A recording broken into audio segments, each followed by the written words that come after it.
Dear students, आज अपने solid state का बचा हुआ पार्ट हिंदी मीडियम का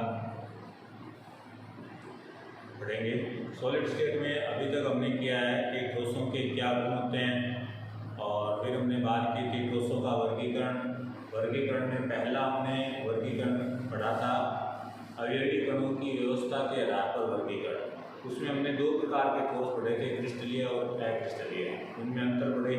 और दूसरा अपने ठोसों का वर्गीकरण कर रहे हैं कि ठोस के अंदर जो अवयवी कण होते हैं उनके मध्य कौन से प्रकार का बंध पाया जाता है। बंधन की प्रकृति को ध्यान में रखते हुए ठोस जो होते हैं ये होते हैं चार प्रकार के। तो हम सेकंड वर्गीकरण पढ़ने जा रहे हैं। अवयवी कणों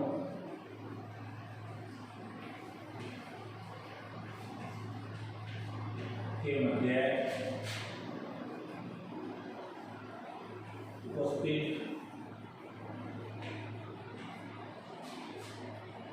बंधन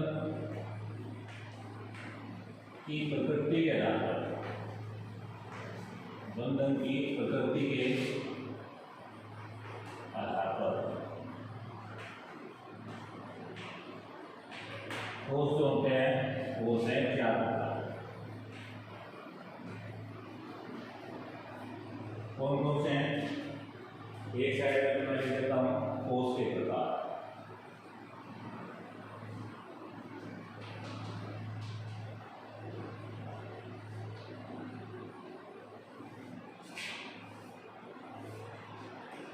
पहला प्रकार है आणविक ठोस।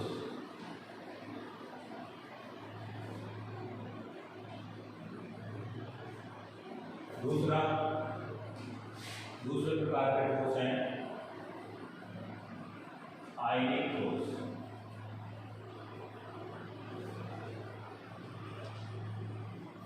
और तीसरे हैं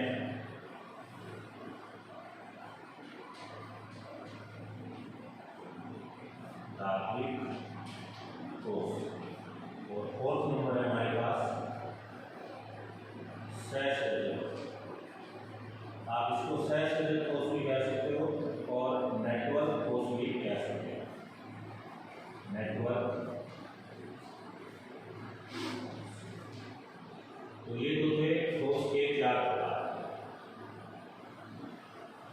उसके बाद हमने कहा है कि वर्गीकरण का आधार क्या है? अवयवी कणों के मध्य बंधन की प्रकृति। तो अपने यहाँ लिख देते हैं अवयवी कणों के मध्य बंधन की प्रकृति, तो यहाँ लिखते हैं बंधन प्रकृति। बंधन प्रकृति लिखो या देखो बंधन कौन से प्रकार का है। बंधन प्रकार यहाँ पे बंधन प्रकृति लिख देंगे कौन से प्रकार का बंधन। इसके साथ अपने इनके एग्जाम्पल रहेंगे कि क्या क्या इनके एग्जाम्पल उदाहरण रहेंगे। इसी के साथ में अपने इसी चार्ट के अंदर इनके आपस में गुणों की भी व्याख्या करेंगे। इनके आपस में गुणों की व्याख्या, जैसे गुणों के लिए इनकी वैद्युत चालकता क्या रहेगी, मतलब चालक होंगे, अचालक होंगे, अर्धचालक होंगे, क्या है, ये भी अपने साथ में डिस्कशन कर लेंगे। इसके अलावा इनका गलनांक भी अपने साथ में डिस्कस कर लेंगे कि गलनांक इनका क्या रहेगा। ठीक है। इसके अलावा और भी अपने भौतिक गुण वगैरह मुलायम है, कठोर है, तो वो भी अपने साथ में ही मेंशन करते हैं। अच्छा, सबसे पहले अपने बात करते हैं ठोस के प्रकार आणविक ठोस। ठीक है। तो अपने आणविक ठोस होते हैं ये तीन प्रकार के। कौन कौन से हैं? एक तो होते हैं अध्रुवीय आणविक ठोस, दूसरा है ध्रुवीय आणविक ठोस, और तीसरा है हाइड्रोजन बंधयुक्त आणविक ठोस। ये तीन प्रकार के आणविक ठोस होते हैं। अच्छा, कोई भी ठोस हो तो आप इसमें ध्यान रखना, ठोस के जब भी लिखे ना अवयवी कण, तो इसका मीनिंग क्या होता है? अवयवी कण, अवयवी कण से क्या चाहते हैं कि ठोस का अवयवी कण होता है ये या तो परमाणु प्रकृति का होता है या ये आयन प्रकृति का होता है या फिर ये अणु प्रकृति का होता है। एग्जाम्पल के लिए जैसे मैंने लिखा हीरा, हीरे में अवयवी कण क्या होता है? कार्बन। हीरा ठोस होता है, कठोर होता है, तो ठोस है तो इसका अवयवी कण कौन है? कार्बन है। कार्बन क्या है? परमाणु। ऐसे ग्रेफाइट है, फ्लोरीन है, तो इनमें अवयवी कण की प्रकृति क्या रहती है? परमाणु में प्रकृति रहती है, परमाणु प्रकार का अवयवी कण होता है।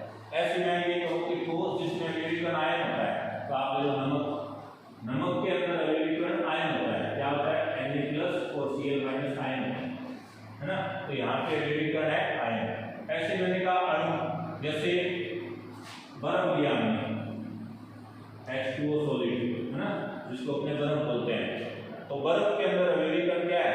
अणु। ठीक है, तो जब भी अपने कहें ठोस के अवयवी कण, तो अवयवी कण का क्या है? परमाणु, अणु या आयन से। ठीक है, किसी ठोस के अंदर अवयवी कण परमाणु हो सकता है, किसी में आयन हो सकता है और किसी में अणु हो सकता है। तो हम आणविक ठोस के अंदर क्या कहेंगे? आणविक ठोस में ये कहेंगे कि अवयवी कण होगा वो अणु प्रकार का होगा, या मैं इसके साथ यहाँ पे कॉलम और बना देता हूँ कि अवयवी कण कौन से प्रकार का होगा, तो मैं यहाँ एक कॉलम और बना देता हूँ अवयवी कण का प्रकार, कि अवयवी कण क्या है? अवयवी कण, अवयवी कण। तो ध्यान रहे जितने भी आणविक ठोस है इनमें अवयवी कण क्या रहेगा? अणु रहेगा। क्लियर? ऐसे रहेगा आयनिक ठोस है, जैसे नमक है, पोटेशियम नाइट्रेट है ना, तो इनमें सभी आयनिक ठोसों में अवयवी कण क्या रहेगा? आयन रहेगा।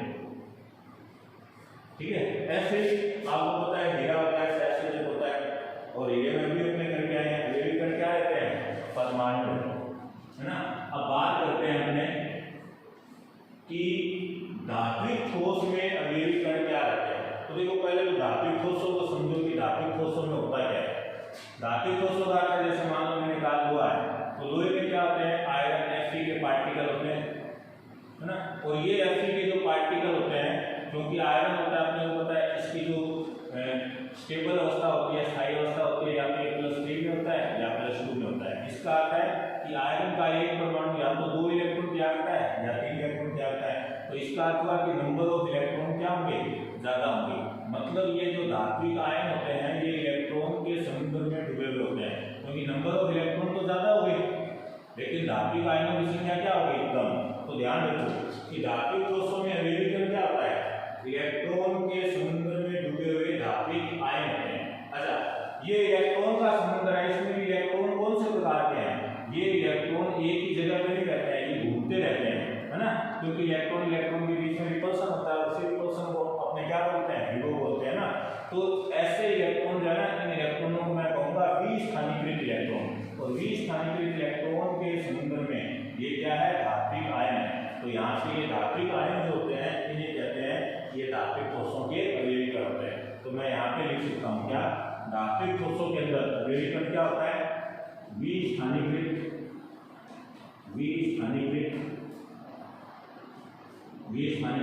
इलेक्ट्रॉन के समुद्र में उपस्थित धात्विक आयन। अच्छा, एक इंपॉर्टेंट बात और सुनो, कई बार ये आता है कि कर्नेल किसे कहते हैं। ठीक है, तो ध्यान रखना जितने भी धात्विक ठोस होते हैं उनमें धातु आयन होते हैं, वो भी स्थानीयकृत इलेक्ट्रॉन के समुद्र में डूबे होते हैं, और ये जो धात्विक आयन होते हैं ना इनको स्वतंत्र रूप से कर्नेल कहा जाता है। तो ध्यान रखना इन धात्विक आयनों को क्या बोलते हैं? कर्नेल भी कहा जाता है, ये इस चीज का ध्यान रखना। और जिनमें कर्नेल होते हैं ना उन्हीं के अंदर लोह चुंबकीय है, फेरस चुंबकीय है, इस प्रकार के गुण होते हैं, ये विकसित हो सकते हैं, तो इस चीज का थोड़ा ध्यान रखना। अच्छा, तो ये तो हमने बात कर ली कि तीन चारों प्रकार के ठोस में अवयवी कण की बात कर ली कि इनमें अवयवी कण क्या है ना। अच्छा, अब अपने बात करते हैं बंधन की प्रकृति। तो देखो सबसे पहले ऐसे आणविक ठोस जो अध्रुवीय प्रकृति है। अच्छा, कौन ध्रुवीय है कौन है ध्रुवीय में, ये हम आसानी से पहचान सकते हैं, क्योंकि हमने 11th क्लास में ये पढ़ा है कि अणु ध्रुवीय है या अध्रुवीय है। कैसे पता चलता है गुण के आधार पर बता सकता है ना। द्विध्रुव आघूर्ण जिसको टॉपिक आता है वो आसानी से पहचान लेता है कि कौन सा ध्रुवीय होगा, कौन सा अध्रुवीय होगा। तो अध्रुवीय आणविक ठोसों में अध्रुवीय आणविक ठोस जैसे मैंने कहा I2 है, ये अध्रुवीय आणविक ठोस है ना। इसके अलावा Cl2 है, ये भी अध्रुवीय आणविक ठोस होता है। अच्छा एक और Cl2 आप लोगों के साथ Cl2 को गैस होता है, तो गैस तो है लेकिन ये सामान्य तापदाब की परिस्थितियों में गैस है। यदि अपने टेम्परेचर को कम करते हैं तो ये ठोस अवस्था में आ जाएगा, और ठोस अवस्था में ये कौन से प्रकार का आणविक ठोस रहेगा, है ना। ऐसे ही उत्कृष्ट गैसें जितनी भी होती है, हीलियम है, न्यून है, ऑर्गन है, न्यूट्रॉन है, जिनोन है, कोई भी ले लो, है ना। अब ये है तो गैस, लेकिन अपने ठोस में इसका जिक्र कर रहे हैं, तो इसका मीनिंग क्या है, बोले पर्टिकुलर टेम्परेचर पर जब ये ठोस होंगे तब ये अध्रुवीय आणविक ठोसों की तरह बिहेव करेंगे। ऐसे CO2 है, ये भी क्या है, गैस है, लेकिन हमें पता है डायपोल मोमेंट से जब इसकी वैल्यू निकालते हैं तो डायपोल मोमेंट 0 आता है, तो क्या कह देते हैं, इसको अध्रुवीय कहते हैं। तो ये सारे के सारे अध्रुवीय आणविक ठोस होते हैं। अच्छा अब अध्रुवीय आणविक ठोस हैं तो अपने बात करें कि इनमें बंधन की प्रकृति क्या रहती है। तो देखो हमने ये पढ़ा हुआ है उत्कृष्ट गैसों के अंदर, वातावरण के अंदर जो गैसें होती हैं, है ना, हाइड्रोजन भी गैस होती है, इसके अलावा H2 है, N2 है ना, ये जितनी भी गैसें होती है वातावरण में पढ़ा हुआ है कि वातावरण के अंदर जो जैविक कण होते हैं उनके मध्य दुर्बल वान डेर वाल बल पाए जाते हैं। और वान डेर वाल बल हमने 3 प्रकार के पढ़े हुए हैं, उनमें से 3 में से एक प्रकार जो उत्कृष्ट गैसों में पाया जाता है वो कौन सा है, लंदन बल या क्षेपण बल। तो यहाँ पे अपने लिख सकते हैं कि बंधन की प्रकृति क्या है, प्रक्षेपण बल, या इसको लिख सकते हैं लंदन बल, ठीक है। अच्छा उसके बाद में ध्रुवीय आणविक ठोस। तो ध्रुवीय आणविक ठोसों में देखो क्या है, ध्रुवीय अणु जैसे मान लो मैंने कहा HCl है, ये ध्रुवीय अणु है ना, SO2 है, ये भी एक ध्रुवीय अणु है, ठीक है। जब ये ठोस अवस्था में होंगे तो ये कैसे प्रकार में होंगे, ध्रुवीय आणविक ठोस होंगे। अब अपने को बात करना है इनमें बंधन की प्रकृति क्या है। तो देखो इसमें HCl में हमने पढ़ा हुआ है कि इसके अंदर भी वान डेर वाल बल पाए जाते हैं और ये डायपोल बनाता है ना। यहाँ पे आंशिक ऋणावेश होता है, आंशिक ऋणावेश होता है, और 2 HCl के बीच में कौन सा बंधन होता है, द्विध्रुव आकर्षण। तो यहाँ पे अपने लिख सकते हैं द्विध्रुव आकर्षण बल होता है। उसके बाद में हाइड्रोजन बंध युक्त आणविक ठोस। तो हाइड्रोजन बंध की तो देखो मैंने कहानी आपको साफ साफ बता रखी है। यदि किसी अणु में हाइड्रोजन बंध है तो पहली बात तो उसमें हाइड्रोजन होगा ही होगा। दूसरी बात उस अणु के अंदर हाइड्रोजन के साथ में क्लोरीन, ऑक्सीजन या फिर नाइट्रोजन, तीनों में से कोई एक परमाणु होना चाहिए, ठीक है। इनके साथ में हाइड्रोजन हमेशा पूर्ण हाइड्रोजन बंध बनाती है। इसके अलावा एक क्लोरीन होता है, उसके साथ में हाइड्रोजन बंध तो बनाता है, लेकिन कैसा बंध बनाता है, आंशिक हाइड्रोजन बंध बनाता है। तो ये आपको बहुत ही इंपॉर्टेंट है, इसको याद रखना है कि किसी भी अणु में हाइड्रोजन बंध है, पता कैसे चलेगा, अणु में हाइड्रोजन तो होना ही होना चाहिए। इसके अलावा क्लोरीन, ऑक्सीजन, नाइट्रोजन, इन तीनों में से कोई एक परमाणु होना चाहिए। इन तीनों के साथ में ये पूर्णतः हाइड्रोजन बंध बनाते हैं, जबकि क्लोरीन के साथ आंशिक हाइड्रोजन बंध बनाता है ना। अब जैसे मान लो मैंने ये लिख दिया H2 है, H2O है ना। तो H2 है, ये सॉलिड फॉर्म में जिसको अपने आइस भी बोलते हैं ना।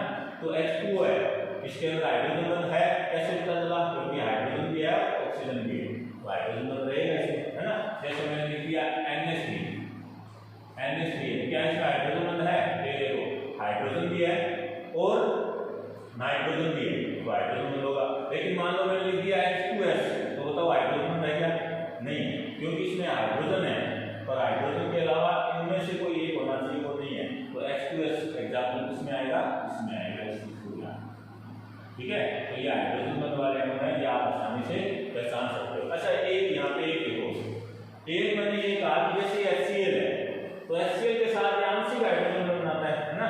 तो बुक के अंदर जो HCl है ना, वो आपको बुक में HCl यहाँ लिखा हुआ है, तो नो डाउट यदि मान लो ऑप्शन ये नहीं दिया हुआ है तो ये इसमें भी सही होगा, क्योंकि हमें पता है कि HCl है, ये आंशिक रूप से हाइड्रोजन बंध बनाता है।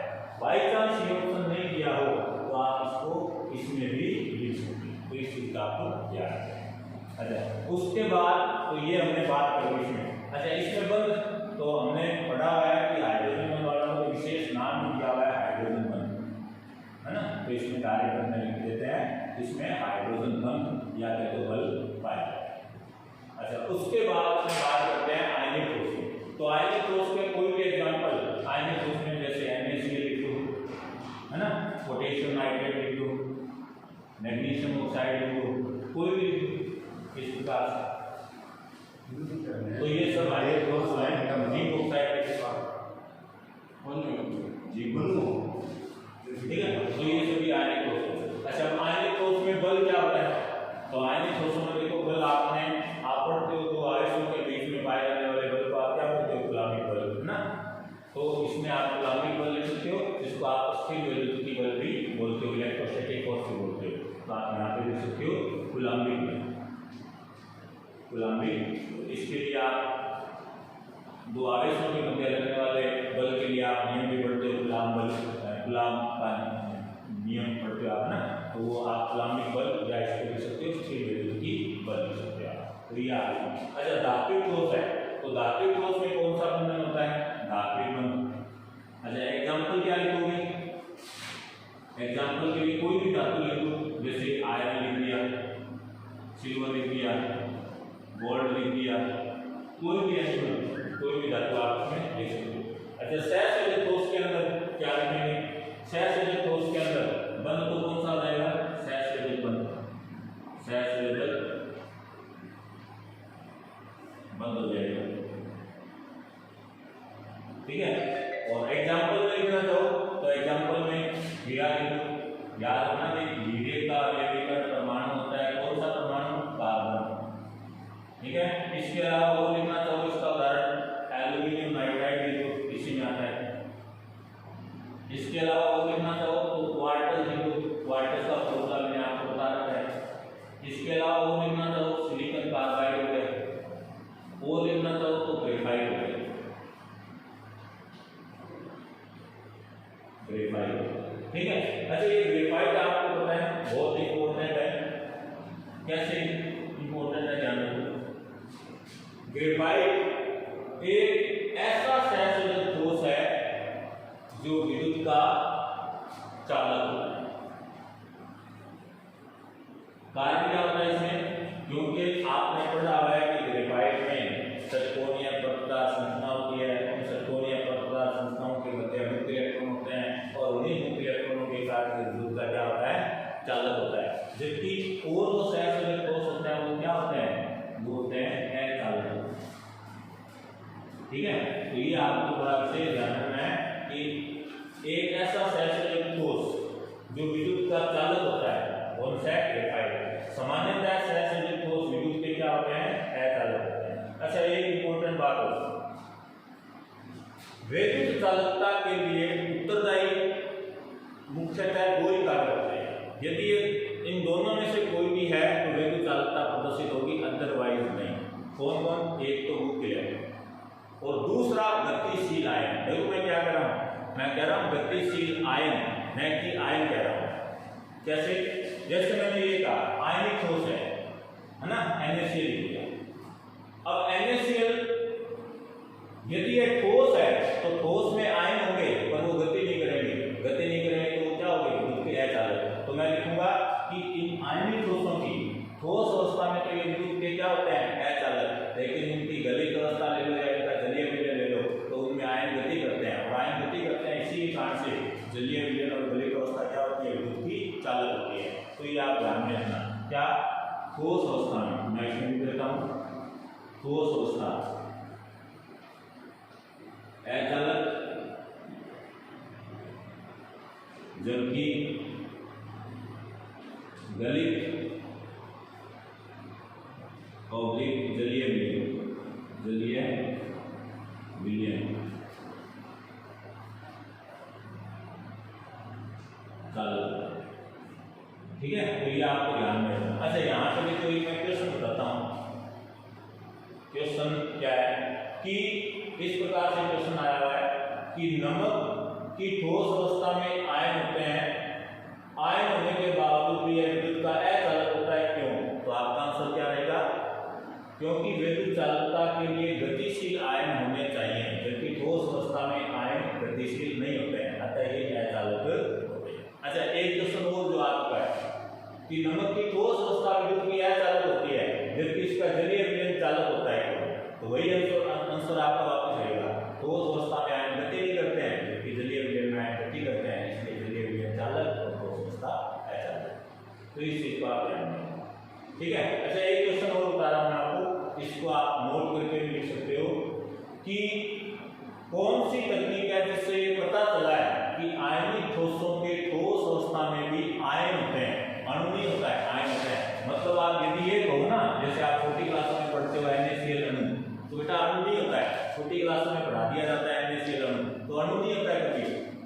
एक्स किरण विवर्तन तकनीकी से ये पता चलता है कि जितने भी आयनिक ठोस होते हैं उनमें अवयवी कण अणु में होकर अवयवी कण क्या होते हैं, आयन होते हैं। तो ये ध्यान रखना, यहाँ पे तकनीकी पूछ ली जाती है कि कौन सी तकनीकी है जिससे ये पता चलता है कि आयनिक ठोसों की ठोस अवस्था में अवयवी कण अणु में होकर आयन होते हैं। तो एक्स किरण विवर्तन तकनीक, ठीक है। तो ये आपको थोड़ा सा देखना। अच्छा, इसके बाद अपने बात करते हैं वैद्युत चालकता की इनके अंदर। तो देखो, जल के बारे में आपने पढ़ा है, शुद्ध जल होता है तो विद्युत का अचालक होता है ना। इसके अलावा HCl है, इनमें तो week van der Waals forces होते हैं, तो week van der Waals forces होते हैं तो पार्टिकल वगैरह वैसे ही काफी डिस्टेंस पर होते हैं, तो अपने ये कह सकते हैं ये भी एक प्रकार के अचालक होते हैं, ये भी अचालक।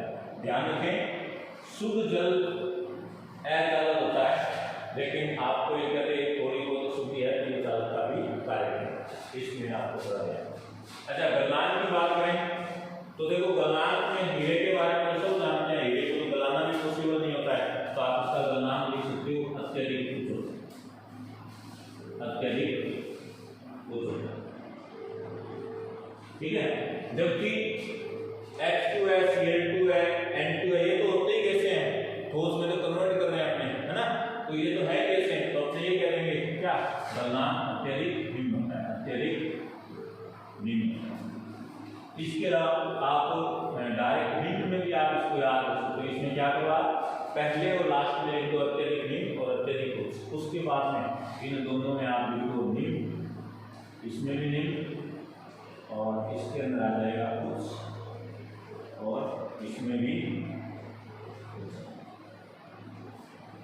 अच्छा, एक हमने धात्विक चालक की चालकता के बारे में बात नहीं की है, तो देखो यहाँ पे चालकता की बात करें तो धात्विक जो धात्विक ठोस होते हैं उनमें तो मुक्त इलेक्ट्रॉन होते ही हैं, तो मुक्त इलेक्ट्रॉन होते हैं तो क्या होंगे, चालक। यहाँ पे क्या क्वेश्चन हो सकता है, धात्विक ठोसों की चालकता के लिए उत्तरदायी कौन है, तो यहाँ तो मुक्त इलेक्ट्रॉन है, जबकि आयनिक ठोसों की चालकता के लिए उत्तरदायी कौन है, गतिशील आयन। तो ये था हमारा कंप्लीट ठोसों का वर्गीकरण अवयवी कणों के मध्य उपस्थित बंधन की प्रकृति के आधार पर, जिसमें हमने बंधन 4 प्रकार के इस प्रकार से ठोसों को डिवाइड किया है। देखो, हमारे सिलेबस में जो ठोस का वर्गीकरण दिया हुआ है उसके दो ही आधार हैं। पहला था अवयवी कण की अवस्था के आधार पर, जिसमें हमने क्रिस्टलीय में डिवाइड किया था, और दूसरा जो था हमारे पास अवयवी कण के मध्य बंधन की प्रकृति के आधार पर, वो हमने 4 प्रकार पढ़ लिए। अब नेक्स्ट अपने इस लेसन के अंदर जो और पढ़ रहे हैं उसमें ये होगा कि जालक, क्रिस्टल जालक क्या होते हैं, अकेक कोष्टिका क्या होती है, अकेक कोष्टिका के क्या गुण होते हैं, है ना। उसके बाद में अकेक कोष्टिका में अवयवी कणों की संख्या ज्ञात कैसे करते हैं, ये सब ठोस का ही पार्ट है, ठीक है, क्योंकि ये सब के सब ठोस ही है। उसके बाद अकेक कोष्टिका की संकुलन दक्षता कैसे ज्ञात करते हैं, फिर ठोसों में कौन कौन से दोष पाए जाते हैं, और लास्ट में ठोसों के चुंबकीय गुण क्या होते हैं, है ना। और एक इसके अंदर साथ में आएगा बैंड थ्योरी। इसी के साथ ये अपना लेसन खत्म। तो अभी अपने इस लेसन में लगभग अपने को 7-8 टॉपिक होते हैं, ठीक है। तो आप इतना जो है ये काम आप करें।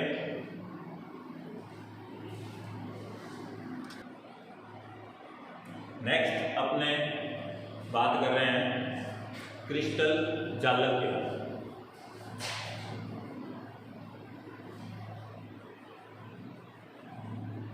क्रिस्टल जालक,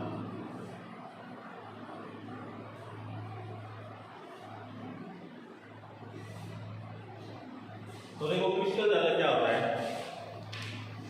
देखो इस लेसन के अंदर हमने जो बात की थी ठोस के अवयवी कण, ठोस के अवयवी कण जो कि क्या हो सकता है, परमाणु, अणु या आयन हो सकता है। एक और बात है कि इस लेसन में ठोस के अवयवी कण का जो प्रदर्शन है ना, वो भले परमाणु अणु या आयन हो, उसका प्रदर्शन एक पॉइंट के रूप में, डॉट के रूप में या कहते हैं स्फीयर के रूप में, गोले के रूप में किया हुआ। ठीक है, मतलब कोई भी ठोस है तो उसके अंदर कोई अवयवी कण है तो ऐसे उसके अवयवी कण की जगह ऐसे डॉट डॉट दिखती है, ऐसे डॉट डॉट प्रदर्शित करती है ना। फिर ऐसे डॉट डॉट प्रदर्शित करके और उन डॉट को क्या हुआ, एक स्ट्रेट लाइन के द्वारा ऐसे मिलान कर दिया, एक स्ट्रेट की लाइन के द्वारा सभी डॉट को एक स्ट्रेट लाइन के द्वारा ऐसे मिलान कर दिया। और मिलान करने के बाद में ये देखा गया कि स्ट्रक्चर क्या बनती है, ठीक है, और उसमें कॉमन स्ट्रक्चर क्या आ रही है, उसमें कॉमन स्ट्रक्चर क्या आ रही है, और जो कॉमन स्ट्रक्चर आ रही है उसको तो नाम दे दिया अकेले कोष्ठिका। ठीक है, और उसी कॉमन स्ट्रक्चर को अपने बार बार रिपीट करेंगे तो पूरा का पूरा जालक बन जाएगा, तो उसको क्या नाम दे दिया, क्रिस्टल जालक। ठीक है ना। जैसे मैं आपको एक एग्जांपल से समझाता हूँ कि मान लो कि मेरे पास में कोई क्रिस्टल जालक इस प्रकार से है कि उसके अंदर अवयवी कण है, इस प्रकार से व्यवस्थित है अवयवी, ये 4 अवयवी कण है इस प्रकार से व्यवस्थित, ये 4 अवयवी कण इस प्रकार से व्यवस्थित है। मैंने उनको स्ट्रेट लाइन से जोड़ दिया, है ना। फिर मैंने कहा ये मान लो ये 4 कण और व्यवस्थित है, इनको भी मैंने ऐसे स्ट्रेट लाइन से जोड़ दिया, ऐसे स्ट्रेट लाइन से मैंने जोड़ दिया। अच्छा, सभी अवयवी कणों को आपस में भी स्ट्रेट लाइन से जुड़ा हुआ है तो मैं इनको आपस में भी स्ट्रेट लाइन से जोड़ देता हूं।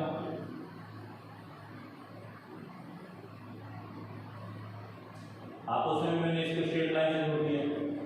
अब ऐसे तो यानी कि अवयवी कण इतने ही हैं, और भी बहुत सारे हैं ना, तो मैं ये कह देता हूं मान लो कि इसके अंदर ये अवयवी कण, एक अवयवी कण यहां पर भी है ना, एक अवयवी कण यहां पर भी है, एक अवयवी कण यहां पर भी है, एक अवयवी कण इसके यहां पर भी मान लो, है ना, इनको मैंने आपस में जोड़ दिया।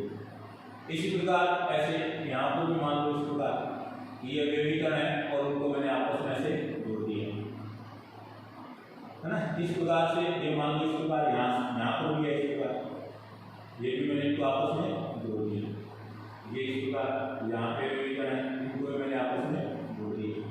ठीक है, तो जितने भी अवयवी कण है मैं उनको लगातार क्या करता जा रहा हूँ, आपस में जोड़ता जा रहा हूँ स्ट्रेट लाइन के द्वारा, स्ट्रेट लाइन के द्वारा इस प्रकार से मैं उनको आपस में जोड़ता जा रहा हूँ। अब जोड़ते जोड़ते आप लास्ट में देखो एक बात देखोगे, एक स्ट्रक्चर आपको ऐसी नजर आएगी कि आप ये कहोगे कि सर ये तो स्ट्रक्चर कॉमन है इसमें।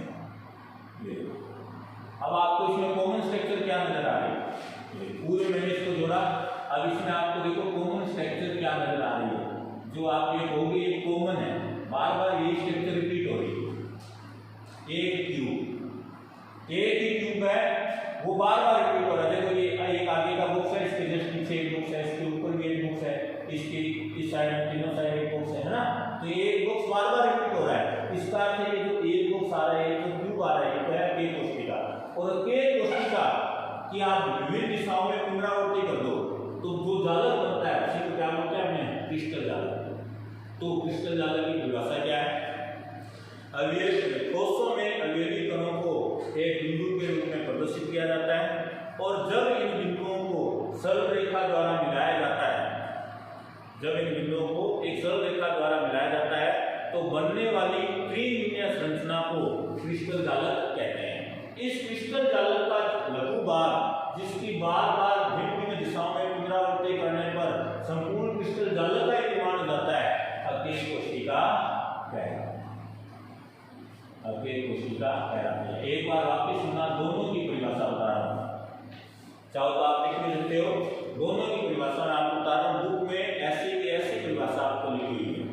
क्या कहना है सुनो, ठोसों में अवयवी कणों को एक बिंदु के रूप में प्रदर्शित किया जाता है, जब इन बिंदुओं को सरल रेखा द्वारा मिलाया जाता है तो एक त्रिविमीय संरचना का निर्माण होता है, या कहते त्रिविमीय जालक का निर्माण होता है, जिसे क्रिस्टल जालक कहते हैं। क्रिस्टल जालक का लघु भाग कहते हैं या छोटे से छोटा भाग जिसकी बार बार भिन्न भिन्न दिशाओं में पुनरावृत्ति करने पर संपूर्ण क्रिस्टल जालक ही बन जाता है, अकेल कोष्ठिका कहलाता है। अच्छा, अकेल कोष्ठिका डायरेक्ट परिभाषा में लिख सकते हो, क्रिस्टल जालक का लघु भाग अकेल कोशिका कहलाता है। ये आपको लास्ट नोटबुक में याद करके लिखा हुआ है, डायरेक्ट परिभाषा क्रिस्टल जालक का लघु भाग अकेल कोशिका। समझ गए? तो ये आपको ध्यान में रखना है कि क्रिस्टल जालक की परिभाषा क्या है और अकेल कोशिका की परिभाषा क्या है। अब अपने बात करते हैं अकेल कोशिका के बारे में, बात करते हैं कि अकेल कोशिका जो है ये क्या है। चलिए मैं मान लेता हूं कि मेरे पास एक अकेल कोशिका है, एक घनीय अकेल कोशिका है। इस प्रकार से ये घनीय अकेल कोशिका मैं बना रहा हूं। अब देखो कई बार अपने पास एक सिंपल सा क्वेश्चन आ जाता है कि अकेल कोशिका किसे कहते हैं और इसके गुण लिखो। तो देखो अपने इसके परिभाषा और गुणों की बात करते हैं। तो देखो परिभाषा तो आप डायरेक्ट ये लिख सकते हो, क्रिस्टल जालक का लघु भाग अकेल कोशिका कहलाता है। ये लघु भाग था जिसको अपने बार बार रिपीट कर रहे थे। तो मैं परिभाषा तो इसकी क्या लिख सकता हूं, क्रिस्टल जालक का लघु भाग जिसे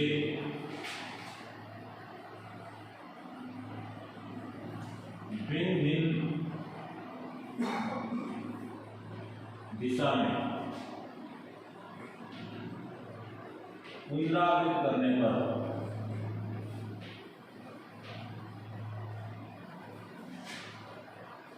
भिन्न दिशा में पुनरावृत्ति करने पर संपूर्ण क्रिस्टल जालक बनता है। संपूर्ण क्रिस्टल जालक बनता है।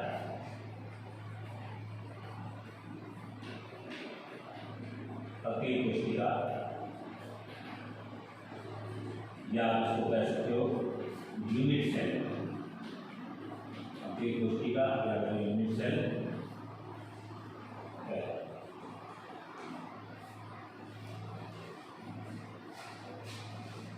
ठीक है, अब अपने बात करते हैं अकेल कोशिका के गुणों की बात। ये गुणों के बारे में ऑलरेडी बोर्ड में ये सुनाया हुआ है, अकेल कोशिका के कोई भी 3 गुण लिखो, है ना। तो गुणों के बारे में पहला गुण तो आप ये लिख सकते हो, अकेल कोशिका का प्रत्येक बिंदु एक अवयवी कण को प्रदर्शित करता है। बात हुई थी ना, हमने परिभाषा देते समय कहा था एक बिंदु एक अवयवी कण को प्रदर्शित करता है ना। तो पहला तो अपना ये लिखते हैं अकेल कोशिका का प्रत्येक बिंदु, क्या कहेंगे, इसका प्रत्येक बिंदु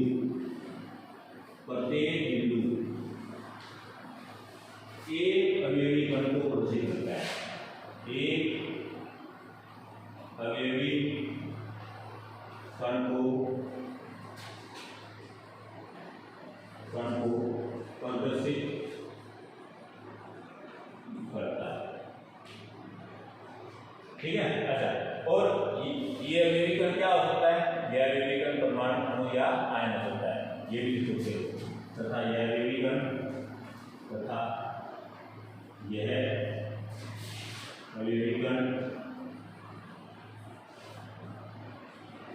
अवयवी कण परमाणु अणु आयन हो सकता है।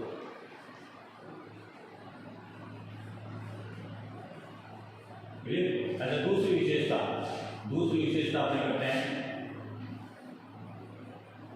कि ये जो अकेल कोशिका है इसके अंदर मैंने ये कहा कि अब एक अवयवी कण है। ठीक है, इस अवयवी कण में इस बीमा को मैंने ये कह दिया, इसके निर्देशांक, ये इसका मान लो x निर्देशांक हो गया, ये इसका y निर्देशांक हो गया और ये इसका z निर्देशांक। 3 निर्देशांक होगी x, y और z।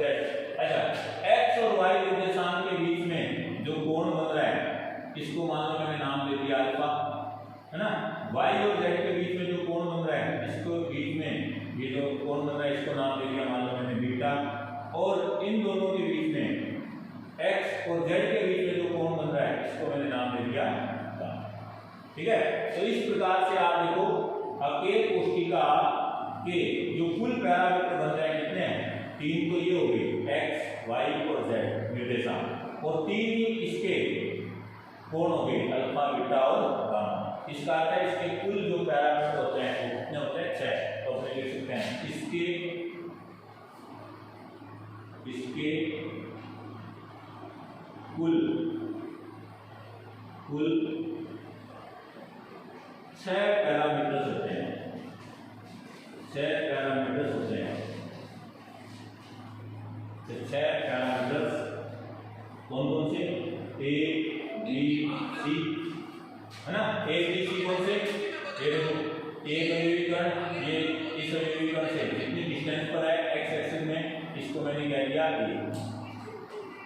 ऐसे ही वाई एक्स पर जितनी डिस्टेंस पर है इसको मैंने कह दिया बी, ये बीमा होगी ना। और ऐसे ही ये अवयवीकरण जेड एक्सिस पर जितनी डिस्टेंस में है इसको मैंने कह दिया ए बी और ये सी।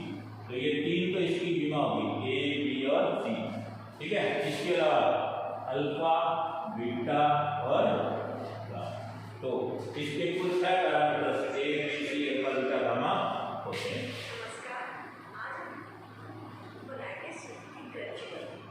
इसके अलावा और अकेल कोशिका में और क्या विशेषता है, अकेल कोशिका में ये भी एक विशेषता है कि अकेल कोशिका के अवयवीकरण जो होते हैं वो हमेशा सरल रेखा से जुड़े होते हैं और संपूर्ण क्रिस्टल जाल का निर्माण करते हैं। तो आप ये भी एक विशेषता हो, इसके सभी अवयवीकरण, इसके सभी बिंदु, अवयवीकरण कह दो या बिंदु कह दो, सभी बिंदु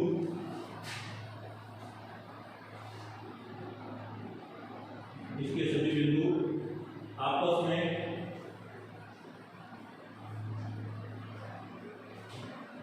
सरल रेखा से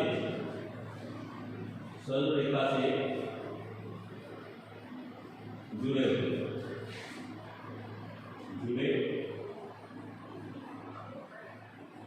अच्छा, एक विशेषता और भी लिख सकते हैं कि अकेल कोशिका के प्रत्येक बिंदु को चालक बिंदु के नाम से जाना जाता है। ये ध्यान रखना, इसके प्रत्येक बिंदु को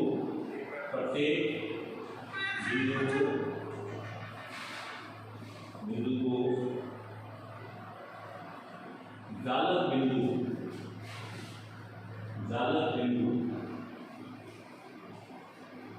के नाम से जाना जाता है।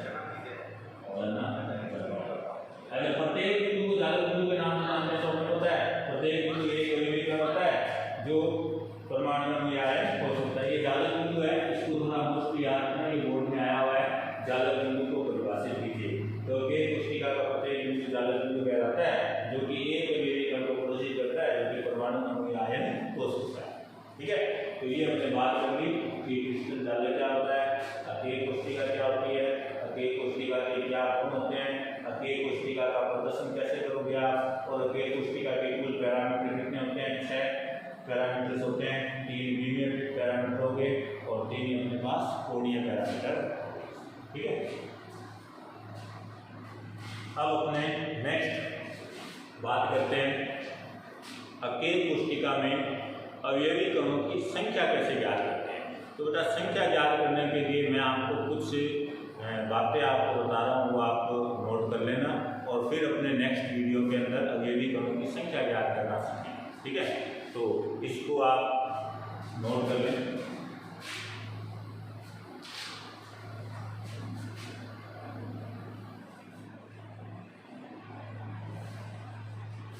नेक्स्ट हेडिंग है हमारे पास अकेल कोशिका में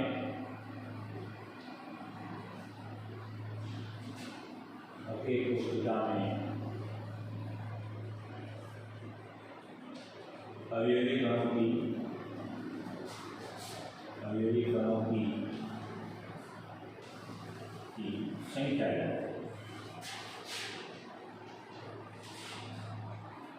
ये हमारे पास नेक्स्ट टॉपिक है। ठीक है, तो इसके लिए मैं आपको कुछ बातें बता रहा हूँ। पहली बात,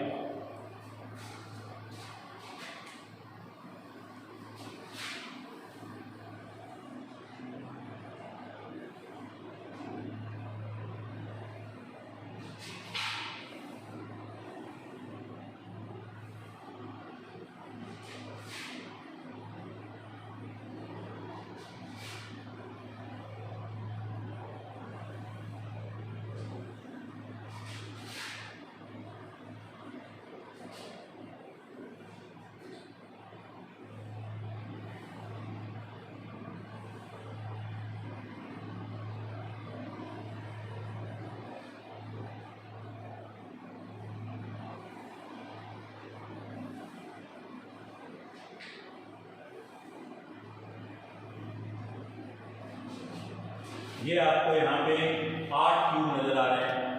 प्रत्येक में ये मैंने अवयवी कण को मैं प्रदर्शित कर रहा हूँ, ठीक है। देखो ये अकेल कोशिका का ये हो गया कोना, ठीक है। अब मुझे बात दो, जो अवयवी कण कोने पर उपस्थित होता है वो कितनी अकेल कोशिकाओं को टच करता है, ये भी मैं कह रहा हूँ। मान लो कि ये 8 अकेल कोशिकाएं आपको मैं क्यूब के रूप में दर्शा रहा हूँ। एक अवयवी कण है वो यहाँ पर है। अब ये अवयवी कण है, ये कितने क्यूब को टच कर रहा है, कितने घन को टच कर रहा है। तो यदि आप इसको ध्यान से देखो ना, तो ये कण इन आगे वाले 4 घन को भी स्पर्श कर रहा है और ये कण पीछे वाले 4 घन को भी स्पर्श कर रहा है। इसका अर्थ है ये जो कण है ना, जो कोने पर आ रहा है, जो कण कोने पर आता है ना, तो वो कण 8 घन को स्पर्श करता है, अर्थात इसका एक घन में 1/8 बार होता है। तो एक बात तो आपको ये याद रखनी, क्या घन के कोने पर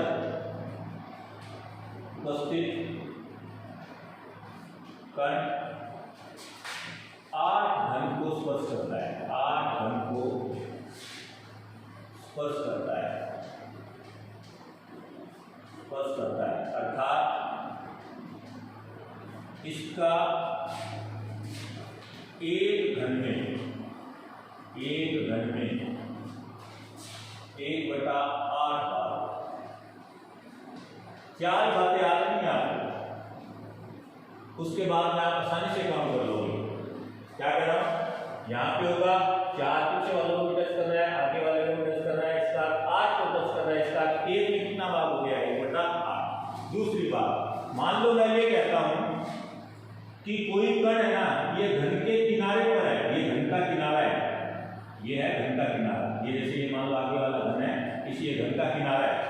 अब ये जो घन का ये जो किनारा है ना, इस किनारे पर यदि मान लो कोई कण है, ये घन के किनारे पर उपस्थित हो, तो वो कितने घन को स्पर्श कर रहा है, वो 4 घन को स्पर्श कर रहा है। देखो ये जो कण है, ये 2 तो पीछे वाले घन को स्पर्श कर रहा है और 2 ही आगे वाले घन को स्पर्श कर रहा है। इसका अर्थ है ये 4 घन को स्पर्श कर रहा है। इसका अर्थ है इसका एक घन में कितना बटा है, 1/4 भाग है। तो मैं लिख सकता हूं, घन के किनारे पर उपस्थित अवयवी कण 4 घन को स्पर्श करता है, स्पर्श करता है, अर्थात एक घन में इसका 1/4 भाग। तीसरी बात, मान लो कि कोई कण है, ये जैसे ये मान लो ये घन का एक फलक हो गया, ये एक घन का फलक हो गया, ये घन का एक फलक हो गया, ठीक है। ये तो मान लो पूरा घन, ये मैंने घन को डाल कर दिया, इस घन को मैंने डाल कर दिया। ये केवल मैं इस आगे वाले एक घन की बात कर रहा हूं और इस घन को मैंने ऐसे डाल कर दिया। अब मान लो इस घन के अंदर टोटल फलक कितने हैं, तो टोटल फलक आप देखो एक घन में टोटल फलक कितने होते हैं, है ना। तो टोटल फलक कितने होंगे, 6, है ना।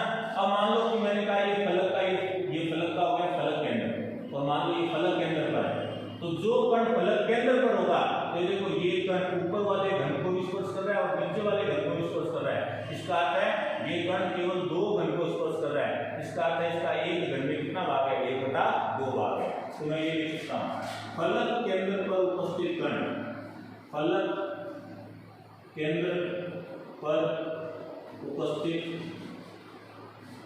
कण 2 घन को स्पर्श करता है, 2 घन को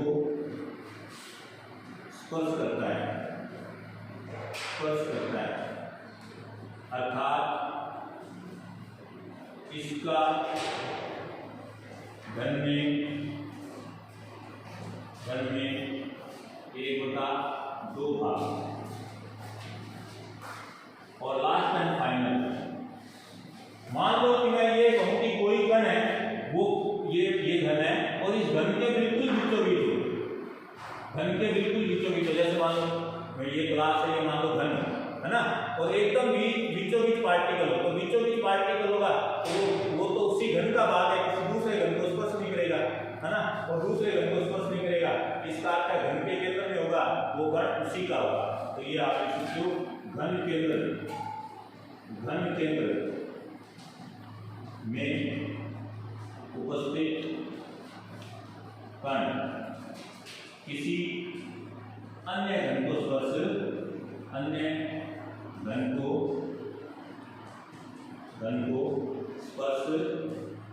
नहीं करेगा। बस ये चार बातें आपको ध्यान में रखनी है, इन चार बातों को आपको समझना है। यदि ये चार बातें आपको याद है तो ये टॉपिक आप आसानी से कर लोगे। नेक्स्ट क्लास में अपने इनको कैसे काउंट करते हैं इसी के आधार पर करेंगे, ठीक है।